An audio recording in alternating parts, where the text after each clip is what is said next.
ಮಸಾಲಾ ಮಜ್ಜಿಗೆ ಸಾರು. Welcome to Rishi's world. ಮಾಡುವ ವಿಧಾನ, ಬೇಕಾಗುವ ಸಾಮಗ್ರಿ: ಒಂದು ಮಿಕ್ಸರ್ ಜಾರಿಗೆ ಅರ್ಧ ಹೋಳು ಹಸಿ ಕೊಬ್ಬರಿ, 10ರಿಂದ 12 ಹಸಿಮೆಣಸಿನ್ಕಾಯಿ, ಅರ್ಧ ಕಟ್ಟು ಕೊತ್ತಂಬರಿ,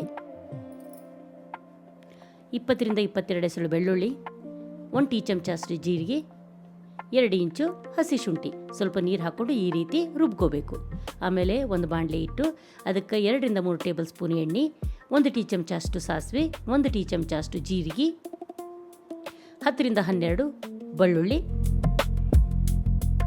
ಬೆಳ್ಳುಳ್ಳಿ ಕೆಂಪಗಾದ ಮೇಲೆ 1 ಟೀ ಚಮಚ ಅಷ್ಟು ಕರಿಬೇವು, 1 ಟೀ ಚಮಚ ಅಷ್ಟು ಅರಿಶಿಣ, ಶ್ರದ್ಧಾನುಸಾರ ಉಪ್ಪು, ಆಮೇಲೆ ರುಬ್ಕೊಂಡಿಟ್ಕೊಂಡಿರೋಂಥ ಮಸಾಲೆ ಪೇಸ್ಟು. ಎಣ್ಣೆ ಬರೋವರೆಗೂ ಬಾಡಿಸ್ಕೊಂಡು ಅದಕ್ಕೆ ಸ್ವಲ್ಪ ನೀರು ಹಾಕ್ಕೊಂಡು ಅದೆಲ್ಲ ಒಗ್ಗರಣೆ ತಣ್ಣಗಾದ ಮೇಲೆ ನಾವು ಕಟ್ಟಿದಿಟ್ಕೊಂಡಿರೋ ಮಜ್ಜಿಗೆ ಹಾಕಬೇಕು. ಈಗ ಚೆನ್ನಾಗಿ ಒಂದು ಸಲ ತಿರುಗಿಸಿ ಬೇರೆ ಪಾತ್ರೆಗೆ ಇದನ್ನು ಹಾಕ್ಕೊಂಡ್ರೆ ಮಸಾಲ ಮಜ್ಜಿಗೆ ರೆಡಿ. Thank you.